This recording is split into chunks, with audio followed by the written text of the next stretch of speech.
Hello friends, welcome back to my YouTube channel education point Adya Patel. આજના આ વિડીયોમાં આપણે અંગ્રેજીનું વાંચન કેવી રીતે કરવું તે માટેના કેટલાક નિયમો જોઈશું. અંગ્રેજી વાંચન શીખવા માટે સ્વરોનું ઉચ્ચારણ કરવું ખૂબ જ મહત્ત્વનું છે. અંગ્રેજીમાં 5 સ્વર છે: એ, ઈ, આઈ, ઓ, યુ. જો આ 5 સ્વરોનું ઉચ્ચારણ કઈ જગ્યાએ કેવી રીતે કરવું તે આપણને આવડી જાય તો અંગ્રેજી વાંચન ખૂબ જ સરળ બની જાય છે. આજે આપણે એ સ્વરનું ઉચ્ચારણ કરતાં શીખીશું. નિયમ 1. જ્યારે બે વ્યંજન એટલે કે કોન્સોનન્ટની વચ્ચે એ આવે તો એને અય વંચાય છે. તો આ નિયમ પ્રમાણે જ્યારે બે વ્યંજન વચ્ચે એ આવે તો એને આપણે અહીં વાંચીશું. MAT mat, HAT hat, RAT rat, FAT fat, SAT sat, CAT cat, CHAT chat. નિયમ 2. જ્યારે કોઈ શબ્દમાં એ આવે અને એ પછી એક વ્યંજન કોન્સોનન્ટને છોડીને છેલ્લે ઈ હોય તો એને એ વંચાય છે. આ નિયમ પ્રમાણે જ્યારે શબ્દમાં એ આવે અને એના પછી એક વ્યંજન હોય અને છેલ્લે ઈ હોય તો એને એ વંચાય.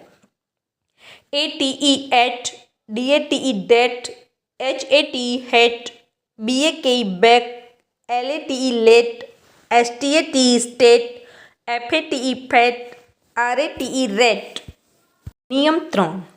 જ્યારે કોઈ શબ્દમાં એના પછી ડબલ એલ આવે તો એને અ વંચાય છે. તો આ નિયમ પ્રમાણે એ પછી ડબલ એલ આવતા હોય તો એને આપણે અ વાંચવાનો છે. BALL ball, CALL call, MALL mall, TALL tall, FALL fall, HALL hall, STALL stall, SMALL small. નિયમ 4. જ્યારે કોઈ શબ્દમાં એના પછી આર આવે તો એને આ વંચાય છે. આ નિયમ પ્રમાણે જ્યારે શબ્દમાં એ પછી આર આવશે તો આપણે એને આ વાંચીશું. ARE are, SCAR scar, BAR bar, JAR jar, HARM harm, PARK park. નિયમ 5. જ્યારે કોઈ શબ્દમાં એના પછી ST અથવા તો SK આવે તો એને આ જ વંચાય છે. આ નિયમ પ્રમાણે જ્યારે શબ્દમાં એ પછી SK કે ST આવશે તો આપણે એને આ વાંચીશું. MASK mask, LAST last, BLAST blast, FAST fast, TASK task, BASK bask, CAST cast, PAST past, ASK ask. નિયમ 6. જ્યારે કોઈ શબ્દમાં એના પછી વાય આવે તો એને એ વંચાય છે. આ નિયમ પ્રમાણે જ્યારે શબ્દમાં એ પછી વાય આવશે ત્યારે આપણે એને એ વાંચીશું. DAY day, PLAY play, MAY મે, TRAY tray, STAY stay, LAY લે, RAY રે, CLAY ક્લે. નિયમ 7. જ્યારે કોઈ શબ્દમાં AI આવે અને AIના પછી N કે L આવે તો AIને એ વંચાય છે. આ નિયમ પ્રમાણે જ્યારે શબ્દમાં AI પછી N કે L આવે તો AIને આપણે એ વાંચીશું.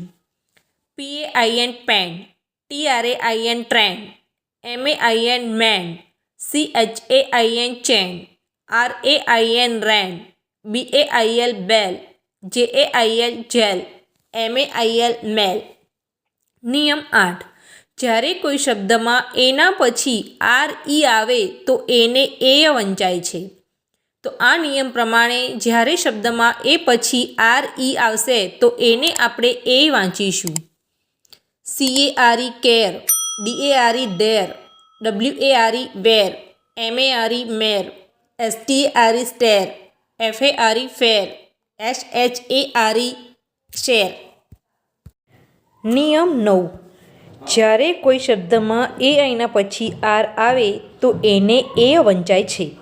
આ નિયમ પ્રમાણે જ્યારે શબ્દમાં એ આવ્યું હોય અને એના પછી આર હોય તો એને આપણે એ વાંચીશું.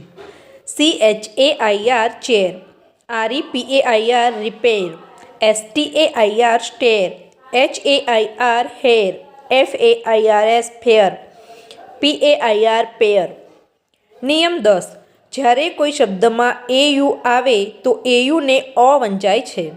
આ નિયમ પ્રમાણે આપણે જ્યારે શબ્દમાં AU આવે તો AU ને અ વાંચીશું. CAUGHT cot, DAUGHTER daughter, NAUGHTY naughty, CAUSE cause. નિયમ 11.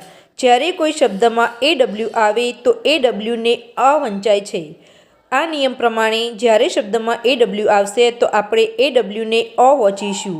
LAW law, STRAW straw, FAWN phone, RAW raw, SAW saw.